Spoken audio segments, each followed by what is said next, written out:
I love you so much. My dearest River, you were conceived in a lighthouse, born into a pandemic, and will taste just enough of life as we know it to resent us when it's gone. I'm sorry. I'm sorry that we broke your sea and your sky, and that your mother was forced to give you your first kiss through a P100 mask that smelled like smoke. Your arms, okay? But my boy, we were warned.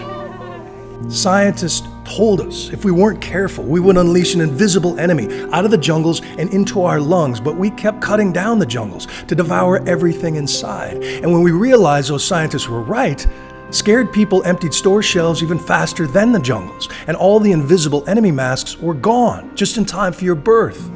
You're not going to believe what's going on out here. I was about to gulp and pay a soulless profiteer $600 for a 50-cent mask when I remembered the one I used to protect my lungs from a fiery place called California. I keep it next to my hurricane waders and my bulletproof vest with a patch that says press, and if I have to pack them and kiss you goodbye more often than you'd like, I'm sorry, but we were warned. Scientists told us if we weren't careful, we would unleash a different kind of invisible enemy out of our factories and farms and homes and cars, and it would get into the sea and the sky and change life as we know it. But that was a story too few wanted to believe, until now. So your first lesson will be that we are human and humans are made of stories. And the great thing about stories is that they are always under revision. You were conceived in a lighthouse. So we will raise you with the soul of a lighthouse keeper, dependable, vigilant, with a reverence for the power of nature and a commitment to save as much life as possible.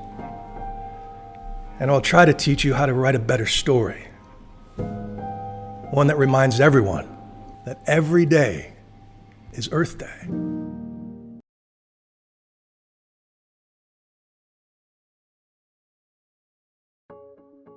The American Academy of Pediatrics doesn't usually recommend home births, citing an increased risk for complications and infant mortality. But in light of this pandemic, more pregnant women may be weighing it over.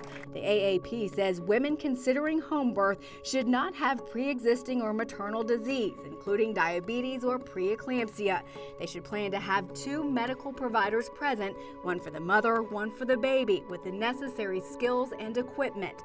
Updated guidelines by the organization say the best home birth candidates are also carrying only 1 fetus that's not breech or at least 37 weeks pregnant and don't have a prior history of C-section.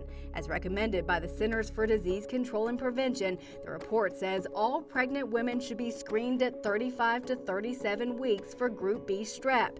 Women with strep who are planning a home birth should be given an antibiotic at home at least 4 hours before delivery. Before a home birth, make sure there's a way to communicate with a medical facility in case of emergency and prepare to have safe and timely transportation in case of complications. Have on hand a physician or certified and licensed midwife, and the closest hospital should be no farther than 20 minutes away in case something goes wrong.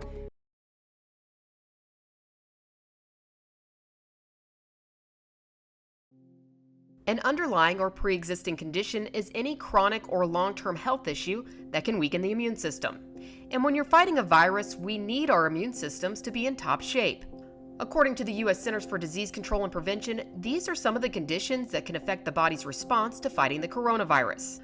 Lung disease, asthma, or heart conditions. All of these impact your body's ability to fight the virus, which is known to attack the lungs. This in turn forces the heart to work harder. Those who are immunocompromised because of ongoing medical treatments like organ recipients or perhaps those who have HIV or AIDS. Severe obesity, that's anyone with a body mass index of 40 or higher. Diabetes, kidney and liver disease, and neurodevelopmental conditions may also put you at higher risk of a serious infection with coronavirus. And of course, age. According to the CDC, adults 65 or older are not only more likely to have long-term health conditions, but our immune system weakens as we get older. If any of these apply to you, now more than ever, it's important to stay home and stay safe. For today's Health Minute, I'm Melissa Rainey.